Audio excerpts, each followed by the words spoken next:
Living with type 1 diabetes means I have to be very careful with my daily routine. One of the hardest parts is feeling extremely thirsty all the time. There have been so many times when I was out for a walk and suddenly had to rush home or find a vending machine just to get some water. Last August, my family and I were heading to Dubai for vacation. We have a timeshare there that we've been using for years. We arrived at the airport and went through the usual check-in process before making our way to the TSA checkpoint. Since I'm well aware of liquid restrictions, I had prepared accordingly. I can legally bring either a frozen water bottle or empty bottles to fill up later. I decided to take one frozen bottle and two empty ones to be safe. When I was about to send my frozen bottle through the scanner, I heard a young voice behind me. The kid was complaining to his mother about being hot. I didn't pay much attention until I heard him again, this time asking his mother if he could have my water bottle. I looked over my shoulder and saw a kid who looked about 6 or 7 years old pointing at my frozen water bottle. His mother was completely absorbed in her phone, ignoring him. The kid called out to his mother louder this time and she dismissively told him to figure it out himself. Before I could react, the kid walked right up to me and snatched the frozen bottle straight out of my hands. I protested, saying he couldn't take my stuff. The kid rudely responded that finders keepers applied, even though I pointed out that I had brought it from home. I reached out to reclaim my water bottle, but the kid darted back to his mother, who was still engrossed in her phone. He lied to his mother, claiming that I had tried to take his water. That finally got her attention. She looked up with that classic entitled expression I've seen too many times on social media. She pushed past everyone in line and stormed toward me. She scolded me, telling me not to take her son's water. I tried to explain that it was my water bottle and that I had type 1 diabetes, but she cut me off. She shouted that she didn't care what I was and accused me of taking her son's water. Her son agreed with her and she told him to shut up. By this point, we were causing enough commotion that a TSA agent came over to intervene. The agent warned the mother that she was causing a disturbance and would need to stop or the matter would be escalated. I was getting increasingly upset because if my water bottle melted completely, TSA would confiscate it and I wouldn't be allowed to take it through security. The mother continued to yell, insisting that I had taken her son's water bottle. I explained to the TSA agent about my type 1 diabetes and frequent thirst. The mother accused me of lying in front of her son and claimed it set a bad example. The TSA agent gave her one final warning before calling airport security. The entitled mother declared she would just take the bottle herself. She lunged forward with surprising force, grabbing the bottle from the TSA agent's hands and stormed back to her place in line. The TSA agent apologized to me and promised to get my water bottle back. The agent immediately radioed for security. Within minutes, two security officers arrived and approached the woman. One of them attempted to retrieve my water bottle. The mother shouted at the security officers to get off her, using offensive language. Then, in what can only be described as a moment of pure madness, she tried to make a run for it. She got about 10 feet before the security officers used their tasers on her. Her son started screaming and several people had to quickly move out of the way to avoid the commotion. I watched as the entitled mother was dragged off to a room about 30 or 40 feet away. Her son was escorted to the same room by another security officer. In the chaos, the security officers had taken my water bottle, which I was supposed to give back. The TSA agent asked me to step aside until my belongings were returned, assuring me it shouldn't take long. Shouldn't be long turned into 25 to 30 minutes of waiting. By the time they returned my bottle, it had started to melt. When I finally went through the security line, TSA had to confiscate my bottle due to their liquid restrictions. I was absolutely fuming. The entire ordeal had cost me 45 minutes, and my plane was now departing in just 30 minutes. I was thirsty, stressed, and rushing to make my flight. When I was gathering my things after security, a stranger approached me. He told me that he had witnessed the whole situation with the crazy woman and had gotten me another bottle of water. I was so thirsty that I downed the entire bottle in about 3 seconds flat, just like one of those YouTube challenges. Later I learned from an airport employee that the entitled mother had been detained for several hours and missed her flight. She was also banned from the airport for 6 months and had to pay a fine for assaulting airport personnel. Her son was temporarily placed with another family member who had to fly in from out of state. As for me, I managed to make my flight with just minutes to spare, and our vacation in Dubai was wonderful, completely entitled mother-free. Everyone on campus knows me for parkour. I never planned it that way, it just happened. When I started practicing as a freshman, people would stop to watch. By my second year, I had a reputation as the parkour guy. Now at 20, I've been doing parkour for almost 7 years. It started when I was 13 after watching some YouTube videos and thinking it looked cool. What began as awkward jumps between park benches evolved into a serious passion. I joined a local parkour gym, started competing regionally, and even placed in a few national events. College was actually a perfect place to train. The architecture around campus offered endless possibilities: low walls, railings, concrete structures with various levels. Most students were cool about it. Some would watch, others would wave, and occasionally someone would ask a question or two before moving on. Last week, though, I had my first truly negative experience. It was one of those perfect spring days, about 70 degrees with clear skies, perfect training weather. I decided to skip the gym and practice outside on the yard, which is what everyone calls a main campus quad. I was about 20 minutes into my routine working on a precision jump between two concrete blocks when this guy approached me. I'd seen him around campus before but never talked to him. He walked right up to me with this smirk on his face. He mockingly asked what kind of ninja nonsense I was doing. I politely explained that it was parkour, a French movement art that was beneficial for the body. He seemed interested and asked how long I'd been practicing. When I told him almost 7 years, his demeanor changed. He didn't ask if I would train him. He stated it as if it was already decided. I explained that I don't usually train people and mentioned my upcoming competitions as a reason why I wouldn't have time. His reaction was immediate and disrespectful. He dismissed the importance of my competitions and reduced parkour to just flipping and jumping off of stuff. This kind of disrespect is something every serious practitioner hates hearing. It's deeply insulting to have your discipline trivialized like that. I told him that someone who couldn't respect parkour as an art form didn't deserve to be part of the community. Then I grabbed my bag and left to get something to eat. I was too annoyed to continue training anyway. A few days went by and I didn't think much about the interaction. Just some entitled guy who didn't understand boundaries. No big deal. Then my phone started blowing up with notifications. Somehow this guy had found all my social media accounts, my Instagram, my TikTok, even my personal Facebook. He was commenting on everything, sending DMS, and even texting me. I still don't know how he got my number. His messages were wild. He insisted that I was obligated to train him and that he deserved it. He accused me of being afraid that he would surpass my skill level. He argued that since I trained on campus property, I should train anyone who asked. He even offered an insultingly low amount of $20 for 2 hours of training.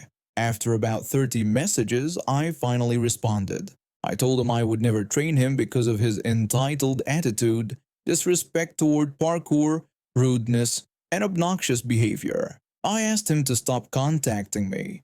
The next day I was training in a different area of campus, doing some simple vaults over a short wall.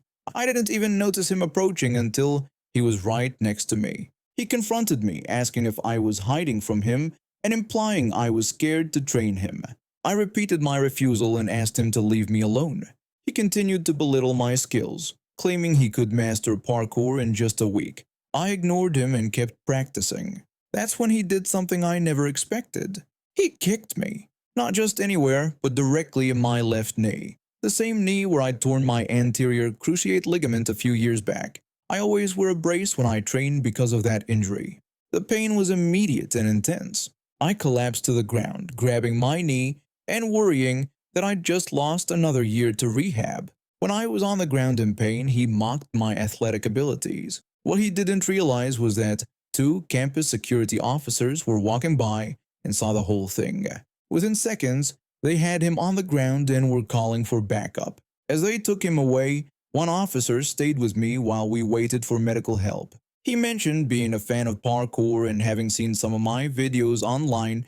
He reassured me that the guy had been problematic all semester and would face it all. I later found out he was expelled for the assault. My knee was badly bruised, but thankfully, no new damage to the ligament. The university reached out and offered to cover my medical expenses, and I'm back to training already, though taking it a bit easier for now. People always say I have a baby face. Even after high school, strangers keep thinking I'm way younger than I really am. I also get a lot of people asking if we've met before, confusing me with someone else. I guess my face just looks familiar to everyone. I work at a home improvement store as a cashier. The pay is decent and my co-workers are friendly enough. My schedule can be hectic sometimes between work and college classes, but I manage to balance everything pretty well. This one day had been exhausting. I've been on my feet for hours, dealing with impatient customers and scanning countless items. By the time my lunch break rolled around, I realized I'd forgotten to pack anything to eat. Since there was a Walmart nearby, I decided to quickly stop by and grab something before heading back to work. I walked into the store still wearing my full work uniform, a teal shirt that clearly read Home Improvement Store Cashier Appreciation Month across the front, black slacks, black shoes, and a purple cap with the same store logo emblazoned on it. I was also carrying my black one-shoulder work bag, where I keep my work essentials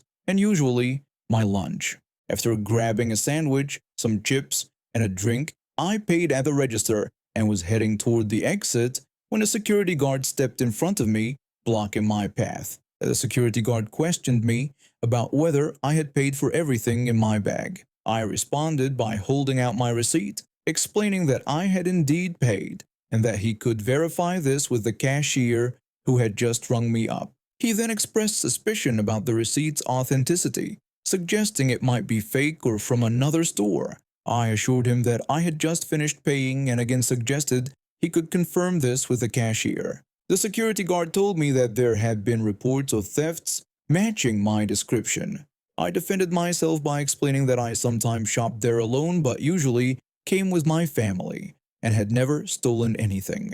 I added that today I was only stopping by to get lunch. His accusations escalated when he claimed I had been in the store the previous night. I was confused and told him I had been home all day yesterday. The situation grew tenser as he threatened to have me banned from the store if I continued to badmouth him.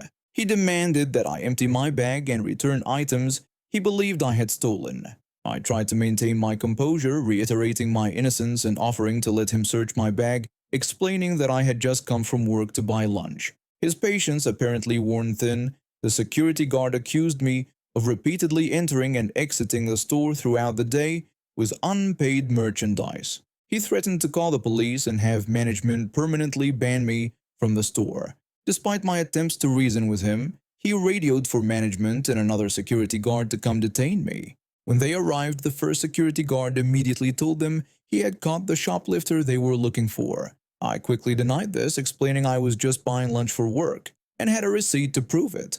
The manager asked to see my receipt, which I promptly handed over. The first security guard insisted it was fake, while the second security guard began checking the items in my bag against the receipt. After verifying everything, the manager confirmed that all items in my bag matched the receipt and instructed the first security guard to stop preventing me from leaving. The first guard continued his accusations, claiming he had seen me walking in and out of the store repeatedly both today and over the past few days. I pointed out the inconsistency in his story, noting that I had been either at home or in college the past few days and that my current attire, still in my work uniform, proved I couldn't have been coming in and out of the store all day. This caused the first security guard to pause before accusing me of changing my story, claiming I had admitted to being in the store all day but was now saying I had been at work. The second security guard corrected him, pointing out that those were the first guard's words, not mine, and that I had consistently maintained I hadn't been available to visit the store until now. The manager began questioning the first guard about why, if he had witnessed shoplifting all day, he hadn't reported it or intervened earlier. Before the guard could respond, a call came through on the radio about a disturbance at the back of the store. The manager took the first security guard with him to investigate while instructing the second guard to stay with me and hear my side of the story. When I finished explaining everything to the second security guard, I received a text from my father asking why I wasn't home yet. I called him briefly to explain the situation, and he told me he was coming to pick me up. While waiting, I saw the first security guard and the manager return with the actual shoplifter, a high school-age girl with a backpack full of electronics and other items, dressed in loose clothes and tan pants with a pink cap. Police cars arrived, presumably called when they caught her. After the manager and first security guard spoke with the police and the girl was taken away, the second security guard confirmed my account of events. When the first guard tried to leave quickly, the manager stopped him and made him apologize to me. The manager then assured me I was free to go and not banned from the store. As I exited, my father arrived. I told him everything had been resolved and he drove me home without asking many questions. A few days later, I returned to Walmart with my parents and noticed the first security guard was no longer there. I suspected he might have been fired for falsely accusing me and threatening me for a crime I didn't commit. The manager spotted me and approached to apologize again, explaining they had reviewed security footage that confirmed my innocence throughout the entire incident. What bothers me the most is how quickly that security guard was ready to accuse me without any evidence, even though I was clearly in a work uniform from a completely different store. How could I have been in and out all day while wearing the same uniform? Some people let even the smallest amount of authority go to their heads. A couple of years back, I was struggling to balance university with finances. My roommate threw me a lifeline when he mentioned they needed bar managers at the major sports stadium where he worked as a corporate dining manager. My roommate explained that the pay was decent and the shifts were short, perfect for a student like me. The job was straightforward: set up the bar, serve drinks, clean up, and go home.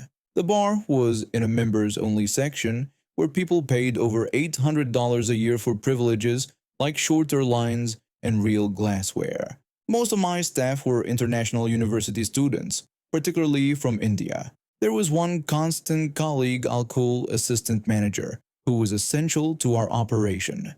Since my roommate had hooked me up with this job, I was always happy to train newcomers who had never worked in a bar setting before. During one busy match day, shortly after the game started, assistant manager came over and told me we had a situation at Register 3. I found a young trainee looking uncomfortable while a middle-aged man in expensive team merchandise stood impatiently across the bar. The trainee whispered that the man had made fun of her accent when she was trying to explain she was still learning the register. The man complained that he just wanted a beer and questioned why that was so difficult. I explained to him that based on what my staff member had told me, he had made a comment mocking her accent. I suggested that since this wasn't normal behavior, he must be intoxicated. I told him I wouldn't serve him any more alcohol that night, though his friends could still buy one drink at a time. His face turned red instantly. He protested that this was ridiculous and asked if I knew how much he paid for his membership. He demanded to speak with my manager. After some back and forth, I asked assistant manager to find the corporate dining manager. The entitled member and his friends stood waiting, missing the game. Finally, my roommate arrived in his professional attire. After hearing both sides, my roommate supported my decision. He told the man that he had made inappropriate comments, and since he and his friends were still arguing, none of them would be served at the bar for the rest of the night. He warned that further issues would result in security escorting them out. The entitled member looked stunned. His friends started grumbling at him. After a moment, he asked where the nearest place was they could get beers. I gave him detailed directions to the concession stand 2 floors down. Their seats were on level 3, which meant every time they wanted a drink, they'd have to make that journey, fight through crowds, and climb back up, all while missing parts of the game. As they left, I noticed his friends were no longer standing close to him. I checked on my trainee, who thanked me for standing up for her. The entitled member and his friends didn't return to our bar that night. When my roommate and I got home, we laughed about our teamwork. I commented on the look on the man's face when he learned his friends couldn't drink either. My roommate observed that people who pay for premium experiences sometimes need reminding that premium doesn't mean permission to be awful. And he was right. No membership fee, no matter how high, buys you the right to disrespect others.